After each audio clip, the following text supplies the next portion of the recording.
یه متد جدید آوردم براتون برای روزایی که اینترنت به سختی وصل میشه و فقط دسترسی به گوگل داریم. من ویدیو رو 720 گذاشتم با اینکه سرعتش کمه. البته سرعت کم به سرور و اینترنت شما هم خیلی بستگی داره. میتونید یه تست بگیرید ازش. بهتون پیشنهاد میدم که ویدیو رو یه اسکرین رکورد بگیرید، حداقل یه رو داشته باشید، به کارتون میاد. یه سری خیلی راحت هم از راه اندازیش واسهتون دستوراتش رو میذارم. حتما یه جا ذخیره کنید که بتونید بعداً استفاده کنید. یعنی رفت رو تبلیغ و خوبیش هم اینه که تبلیغ بهتون نشون نمیده. جالب اینش. این رفت رو تبلیغ. ما دوباره بخوایم بریم جلوتر،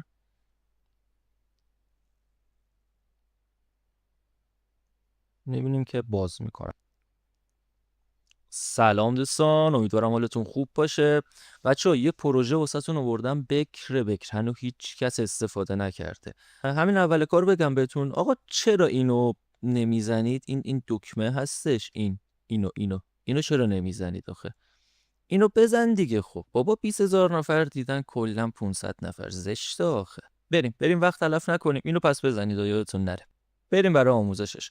دوستان این روش فقط به یک ایمیل جیمیل و یک سرور مجازی نیاز داره. بدون سرور مجازی هم میشه انجامش داد، ولی باید سیستمتون 24 روشن باشه. یعنی یه لپتاپ جداگانه داشته باشید که سرورش کنید و بذارید کنار یه گوشه واسه خودش، که خب همون سرور مجازی بگیریم هم سرعتش بالاتره، همین که دیگه قطعی و اینا نداره. خب من سعی میکنم تو این ویدیو اون مشکلایی که تو گروه پرسیده بودین ازم رو هم برطرف کنم. یکی از اونا خریدن سرور بود. آقا واقعا کاری نداره. ببینید بذار من اینو کوچیک شدهش رو بیارم که این شکلی بشه. شما میایین تو سایت دوپراکس. خب والا ما از بی پولی کلا $1 مونده واسمون. میایین اینجا ویرچوال ماشین رو میزنید. این تو قسمت مای ویرچوال سرور مجازیاتون رو نشون میده که خب من الان ندارم. با دکمه کرییت این بغل اینجا ببینید اینا تازه یاد گرفتم. و این قسمت اینجا شما میتونید، یعنی اون دکمه رو بزنی وارد همین قسمت میشه. اینجا انتخاب میکنیم. واسه این روش گوگل کلود اگر بگیرید خیلی عالیه سرعتش، ولی متاسفانه گرونه. $17 $18 نمیصرفه اصلا. من همون ولتر رو میگیرم. حالا فرقی هم نمیکنه از کجا بگیریم. برای مثال من آمستردام میگیرم. خب ارزون ترین پلنش اوبونتو 24 درسته. اینجا دوست داشتید یه اسم میذارید، دوستم نداشتید هیچ، همینجوری ولش کن بره. کرییت ویرچوال ماشین رو میزنید. یه حدوداً 20 ثانیه 30 ثانیه 1 دقیقه طول میکشه تا این ساخته بشه. نکاتی که در مورد این روش هست رو بهتون بگم. شما برای این روش باید یه حساب جیمیل داشته باشی و همین، هیچی، نه دومین میخواد نه چیز دیگه ای. این روش روی سرویس گوگل درایو راه اندازی میشه دیگه. ماشاءالله همه جا بچه‌ها سرویس زدن. از طریق گوگل درایو به ما VPN میده. حالا این حتما برید این پروژه رو هم یه استور بهش بدید. واقعا زحمت کشیده، یعنی چیزیه که به عقل هیچکی نمیرسه. یه استار اینجا بهش بدین حتما. من لینک این پروژه رو هم واسهتون میذارم. اگر که حالا بلد باشید همه توضیحات رو اینجا نوشته، به فارسی هم میتونید این رو بخونید، ولی خب من ساده شدهش رو بهتون توضیح میدم دیگه. خب بریم ببینیم ماشین مجازیمون ساخته شد یا نه. بله، آدرس IP رو کپی میکنیم، میایم تو برنامه بیت وایس، اینجا پیست میکنیم. من اینو از قبل اینا رو باید درست کنم. این باید رو روت باشه، این پسورد و تمام. پروکسی ستینگ رو هم که بلدید دیگه، چون ویتوری وصله باید این IP و این پورت باشه و روی ساکسفای. خب لاگین میکنیم به سرور و سری اول پسورد ازمون میخواد که پسورد رو میزنیم. از اینجا کپی میکنیم، اینجا پیست. خب وارد فضای حالا SSH سرور که شدیم، اولین کاری که میکنید، چون قرار ما هی اینجا قطع بشیم، یه سرویس هست به اسم تیماکس. این رو میایم روی، من اینا رو آماده کردم که دیگه وقت ویدیو گرفته نشه. بذار اینا رو خوشگلشون کنم. اولین کاری که میکنیم همین دستور اول، فقط این یکش رو بردارید. این رو میزنیم. این هم تیماک هم آپدیت میکنه سرور رو، هم تیماکس رو نصب میکنه. تیماکس میاد یه پنجره جداگانه توی سرور به ما میده که میتونیم ازش استفاده کنیم. یعنی وقتی سرور ما قطع بشه با یه دستور وارد همون پنجره میشیم. خب مثل اینکه دوباره قطع شدیم.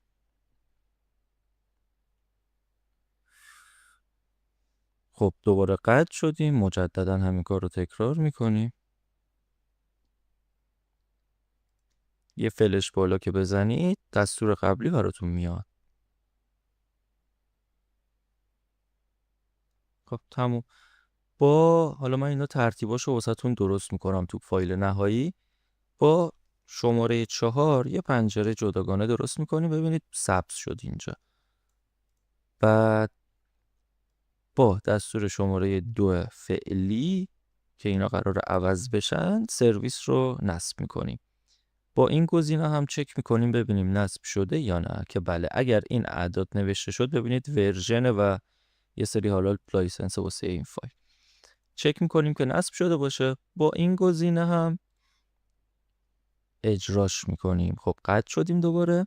این که اومد بعد ببندین پنجره رو، دوباره باز کنید. ببینید هر اسمی که زمانی که شما اون پنجره مجازی رو داری باز میکنی، اینجا من اسمش رو گذاشتم نیک، حالا هر چی شما دوست داری بذار قلی هستن، با همون اسم با این دستور میتونی وارد همون پنجره بشی که ادامه کار بیاد.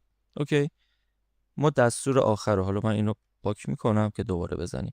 ما دستور آخر رو کپی میکنیم. اون سودوش مهم نیست. شما اگه با کاربر اوبونتو وارد شده بودین سودو نیازه، در غیر این صورت نیاز نیستش. اینجا از همون میپرسه 2 مدل داریم، یه دونه ایزی داریم یه دونه پرسونال. ما باید پرسونال رو بزنیم، ایزی کار نمیکنه. تو این قسمت ببینید 5 تا مرحله گفته به ما. من اینو بزرگ کنم دیده شه. 5 تا مرحله گفته به ما که ما باید اینا رو اول انجام بدیم بعدش برگردیم و این کارا رو انجام بدیم. خب بسته شدین، دوباره اجراش میکنیم. اینجا هم دیگه نیاز نیست دوباره کپی پیست کنید. پنجره اول یه فلش بالا میزنید، این پایین واسهتون میاره. این واسهتون میاره، فقط اشتباه نباشه میزنید. این پایین که سبز شد یعنی وارد پنجره شدین. یه باگی که اینجا داره، این نمیره بالا پایین نمیشه توی این پنجره، باید اینو بزرگ کنید. خب ببینید گفته اولین کاری که میکنید یه دونه پروژه تو گوگل بسازید. این لینک رو سلکت میکنید، خودش کپی میشه. فقط داستانی که هسته شما حتما باید از یه ایمیل، از یه جیمیلی که استفاده ازش نداری استفاده کنی. چون اگر گوگل بفهمه، حالا مصرفت بره بالا و اینا بفهمه، ممکنه که جیمیلت رو بند کنه. ما لینک اول رو اینجا پیست میکنیم. تو تمام مراحل هم باید وی پی انت روشن باشه، حداقل یه کانکشن ریز باید داشته باشی دیگه. من این رو خب نمیشه بس.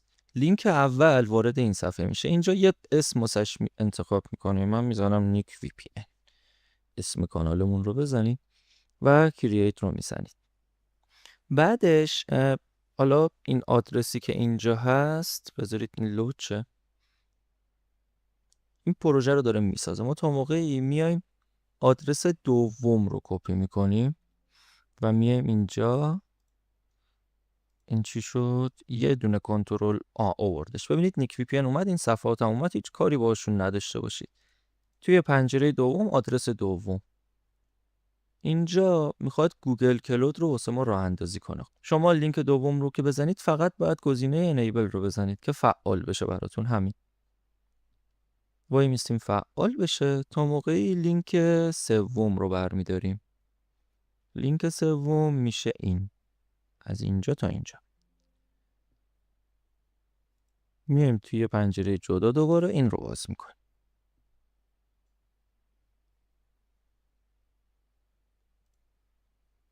این رو دیگه باشون کار نداریم ولی باید باز بمونه. این صفحه هم که برامون باز شد، تو همین قسمت اوورویو که هستیم گت استارت رو میزنیم که سرویس واسمون شروع به کار کنه. یه اسم واسه اپلیکیشن اینجا میذاریم. من میذارم نیک اپ مثلا، مهم نیستش هر چی که گذاشتین. اینجا ایمیلتون رو انتخاب میکنید. حواستون باشه اگر روی یه دونه صفحه کروم، من هر کرومم یه دونه ایمیل داره، اگر چندین ایمیل اینجا داشتید اشتباه انتخاب نکنید، همون ایمیلی رو انتخاب کنید که از اول شروع کردین. پس من اینجا این رو انتخاب میکنم، نکست رو میزنم، آدینس رو روی اکسترنال میذاریم که از بیرون هم بتونن بهش کانکت شن و دوباره اینجا باید ایمیلتون رو اگه نیاورد مثل من اینجا باید تایپ کنید. حالا من دارم دیگه میزنم بره. نکست، اینجا قوانین رو قبول میکنید و کانتینیو و کرییت. این اپلیکیشن ما ساخته شد. میایم تو قسمت آدینس، اینا رو دقت کنید ببینید آدینس اینجا. میایید اینجا و میایید یکم پایین تست یوزر اد یوزر. آره یه اسمش میزنیم، مثلا من اسم خودم رو میزنم. نه اینجا باید ایمیلش رو وارد کنید، ببخشید همون ایمیل خودتون رو اینجا وارد میکنید. میتونید چند تا ایمیل هم وارد کنید ولی مهم نیستش چون ما تو مرحله قبل بهشون اکسترنال اجازه دسترسی از بیرون هم دادیم. این رو سیف میکنیم و میایم اینجا ساخته شد. ببینید اینا همه رو چک کنید که ساخته شده باشه چون وی پی ان روشنه ممکنه ساخته نشه. میایم تو قسمت کلاینت، اینجا هم کرییت کلاینت رو میزنیم و میذاریمش روی دسکتاپ اپ. اسم رو هم میتونید عوض کنید ولی خب مهم نیستش، کرییتش میکنیم.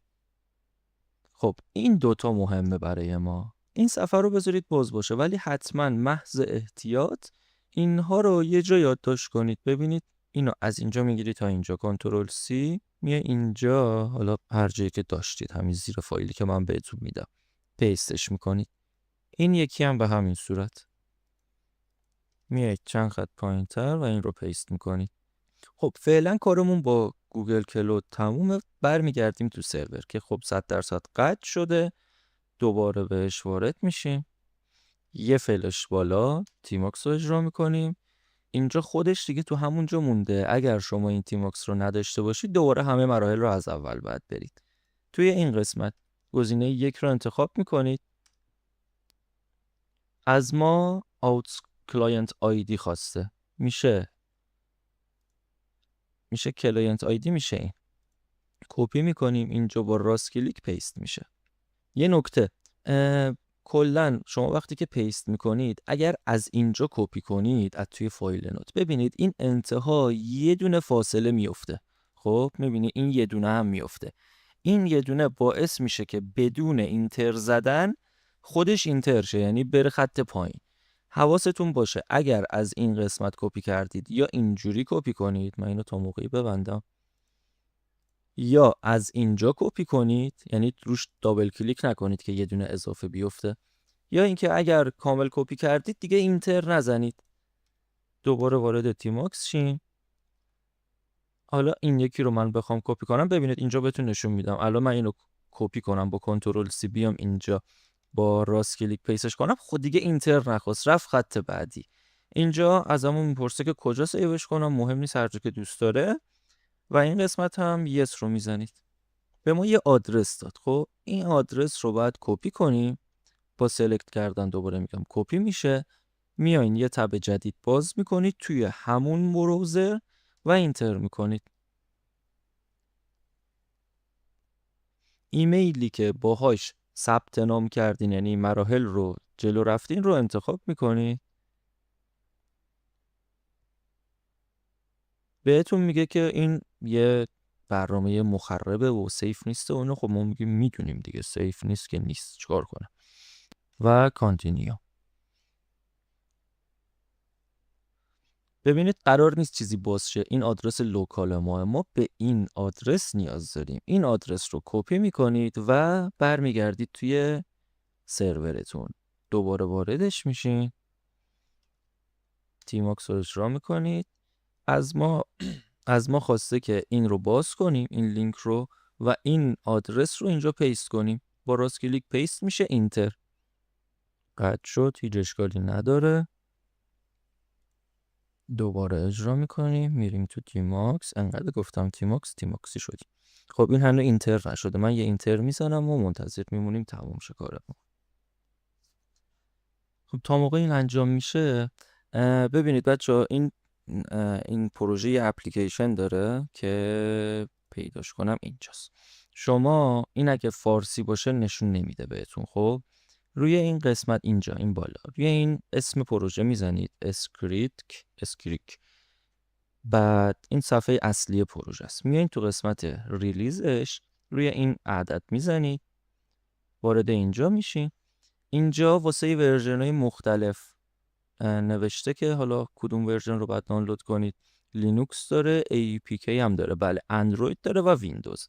متاسفانه آیفونیا اینجا عقبن دیگه. واسه ویندوز حتما باید این فایل رو دانلود کنید. این که آخرش 256 داره کار نمیکنه. این رو میزنید و دانلود میشه. حالا من از قبل دانلود شده شو دارم بهتون نشون میدم. خب من اینو کنسل کنم با این سرعت نت داغون. خب کار ما اینجا تموم شده. ببینید بعد از اینکه این آدرس رو اینجا فرستادیم به ما 2 تا کانفیگ میده. این 2 تا رو از همین پایین از اینجا بگیر تا این بالا. این رو سلکت کن که کپیشه. برگرد برو توی نوتت، بیا پایینتر اینجا پیستشون کن.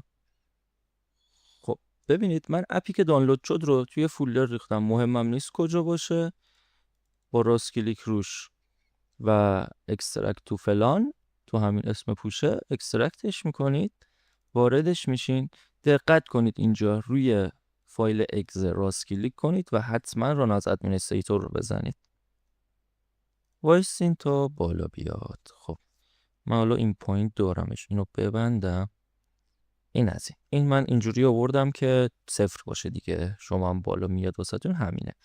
میاین پایین تو قسمت ایمپورت پروفایل این 2 تا رو توی این قسمت اینو کپی میکنی جداگانه. اینجا ایمپورت رو میزنی، اینجا برات یه دونه میاد. این فلش اینجا رو خب نمیاد. این فلش رو چیز میکنید، اینا رو پاک میکنید، دومی رو میزنید. فقط حواستون باشه از این اسکریک تا آخر که پورت داره.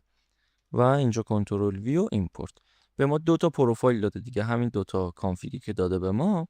این کارمون تمومه. حالا پروفایل ها اد شده، هر کدومو که خواستین بعد تست کنید دیگه. امتحان میکنید یعنی فعالش میکنید. میاین فقط یه تنظیماتی داره اینجا، چیز خاصی هم نیست. توی قسمت ادوانس اینجا به شما میگه که با چه سرعتی میخوای متصل شی بهش. ببینید تست بگیرید. اگر با اینترنتتون هرچی اینا کمتر باشه، یعنی اینترنتتون خوب باشه، بذارید این رو روی حد کمترش. خب این احتمال این که گوگل شما رو بند کنه خیلی کمتر میشه. این بولک ترانسفر دیگه بیشترین حدیه که میتونه انجام بده. کاستوم هم داره ولی خب تو این ورژن هنوز فعال فکر کنم. چرا هستش اینجا میتونیم وارد کنیم ولی خب همین دیگه خوبه دیگه. این آخرشه. شما رو همین بذارید، یه تاییدش بکنید و برگردین. بعد اینجا رو اگه دقت کنید نوشته روی چیه و اینکه این نوع پروکسی رو روی سیستم پروکسی بذارید و با این گزینه کانکت. وی پی انتون هم حتما قطع کنید قبلش، اصلا کلا ببندینش. فقط من اینجا اینترنتم خیلی خرابه، ممکنه که سرعت آنچنان خفنی بهم نده ولی خب چیزیه که راحت وصل میشه دیگه. الان کانکت شد. یه چند ثانیه هم صبر کنید که اون ارتباط برقرار بشه. بعدش میتونید اینجا تستاتون رو بگیرید. مثلا بریم توی یوتیوب. این روش یه نکته‌ای که یادم رفت بهتون بگم، این روش به اون سروری که میخری خیلی سرعتش بستگی داره. این رو باید تست کنید. اگه میبینید سرعتش خوب نیست از یه جای دیگه، از یه لوکیشن دیگه کلا بگیرید. من یه چک بکنم ببینم وصلم یا نه.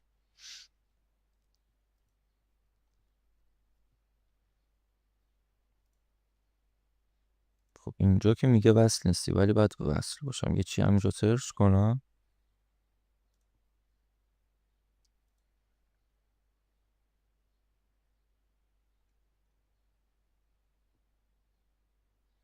البته بار اوله یه بار با این یکی پروفایل تست کنم.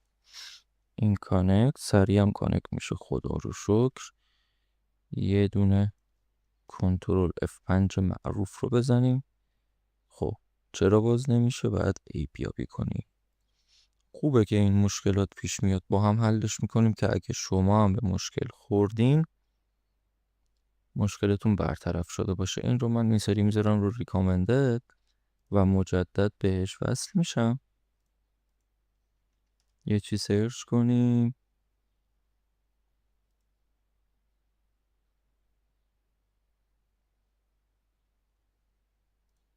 خب مثل اینکه اتفاقایی داره میفته. اینجا دوباره وارد آی پی آدرس بشیم. این رو هم من یه رفرش میکنم.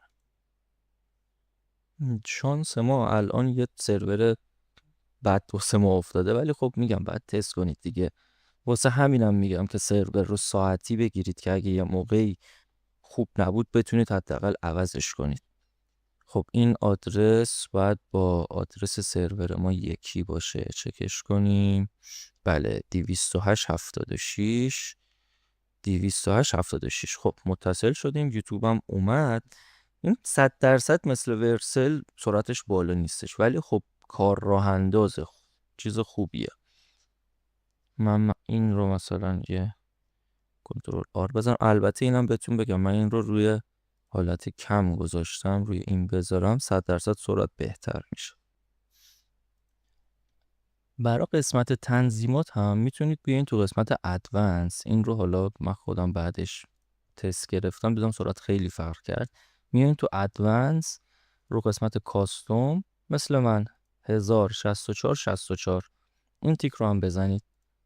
سرعت خیلی بهتری بهتون میده و میگم که به سرورتون خیلی بستگی داره که آی پی تمیز باشه نباشه، سرعتش چجوری باشه و هرچی نزدیکتر باشه سرور بهتون سرعت بهتری میده. سعی کنید سرور مثلا ترکیه اگه بگیرید 100% سرعتش خیلی بهتر از اینه. پروژهش هم نوپا 100%. چقدر 100% گفتم؟ قطعاً تو آپدیت های بعدی خیلی بهتر خواهد شد. گفتم حالا جزو اولین نفرات باشم که این رو آموزش میدم. مثلا بریم ویدیوی خودمون رو پلی کنیم. اینو ببندیم. یه تست یوتیوب بگیریم ببینیم در چه حاله. من همین اولی که دیگه نشد. یعنی من ریخته کد اسپیس رو آموزش دادیم، بعد 2 روز اومدم به روز رسانیش کنم باگاشو بگیرم قطع شد. ورسل رو آموزش دادیم بعد 2 روز دیگه نشد اکانت بسازی. ولی خب واسه ساخت اکانت هم من اصلا قرار بود این ویدیوی سومم در مورد ورسل باشه، ولی خب دیدم این هنوز بکره، گفتم اول اینو انجام بدم. اون هم در حال اجرای. همون اسکریپتی که خودم نوشتم رو دارم کاملش میکنم. اینجا نیست. این پنجره های منو میبینید، هول نکنید من خیلی پنجره باز دارم. نمیدونم کجا باز میشه. 3 تا مانیتور جلومه. خب اینا هاشش پیداش کردم. این رو هم دارم کاملش میکنم. کامل شده و فقط یه مشکل اتصال داریم، یه باگ کوچیکه که اون رو هم برطرف کنم. آموزش این رو با اون نکات ورسل یکی میکنم. منتظرم این آماده بشه. به فکر هستم حتما اوکی میکنم اینو. خب متاسفانه سرعتش با این سرور خوب نیستش، ولی خب شما امتحان کنید. سرعت خیلی خوبی باید داشته باشه. برای اندروید من گوشی اندروید ندارم. از یکی از بچهای گروه خواهش میکنم که حالا بهش توضیح میدم که چی کار بکنه، تست کنه و اگر که ویدیوش رسید انتهای همین ویدیو اون رو ادیت میکنم و میذارم. اگرم که نذاشته بودم بیاین داخل گروه تلگرام، اونجا بهتون توضیح میدم یا حالا راهتون میندازم. خلاصه دیگه کاری بوده که از اول تونستم انجام بدم. خب من این رو داشتم رو 1080 ببینیم 1080 میتونه ران کنه.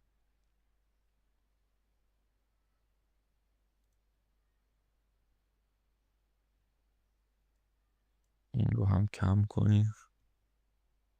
این سروری که من گرفتم خوب نیست، پس سعی کنید ولتر نگیرید. البته بازم خوب داره باز میشه.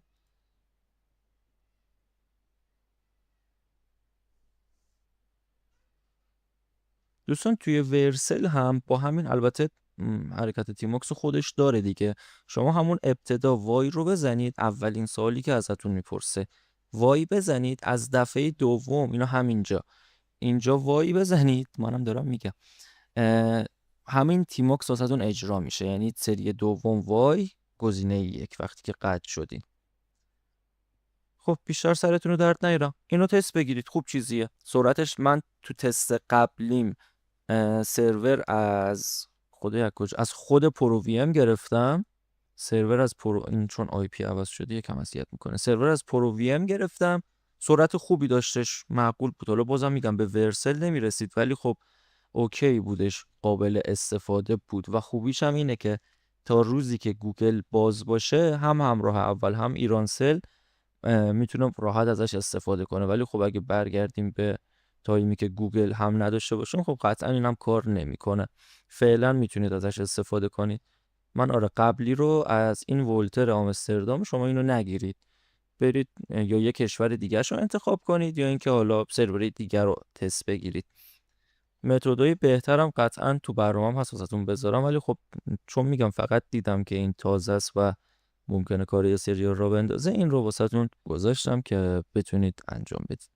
دوستان این نکته رو یادم رفت بهتون بگم، برای استفاده تلگرام باید روی پروکسی بزنید و یه دونه اد پروکسی یه پروکسی اضافه کنید 127 بلدید دیگه 127.0.0.1 پورت رو هم از این قسمت ساکس 180 حالا من اینو دارم ذخیره دیگه، الان بهش کانکت نشش. از این روش میتونید به تلگرام هم متصل بشید. ببینید برای سرور جدید شما مثلا این سرور خوب نبود، خواستی یه سرور دیگه بالا بیاری، نیازی نیست همه مراحل رو از اول شروع کنی به انجام دادن. میای این دوتا این دوتا کی که بهتون داد و کلاینت آیدی و سیکرت آیدی رو با سرور جدید همین دوتا رو میزنید.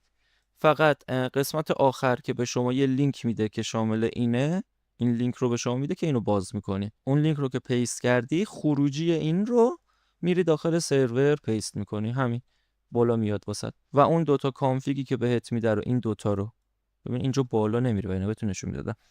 این دوتا آخریه رو که میده میای جایگزین این پروفایل ها میکنی، این پروفایل ها رو حذف میکنی و اون یکی رو جایگزین میکنی. بازم اگر که حالا نکته چیزی باشه توی گروه حتما بهتون میگم. پس کار دیگه ای نمون، فقط اینکه سابسکرایب یادتون نره از این کارو بکنم. این دکمه رو بزن آقا، بزن. تا ویدیوی بعد، به قول یه یارو بود نمیدونم کی بود، بدرود. تا ویدیوی بعد، خدا نگهدار. چه پایان دلانگیزی. دوستان خداحافظ.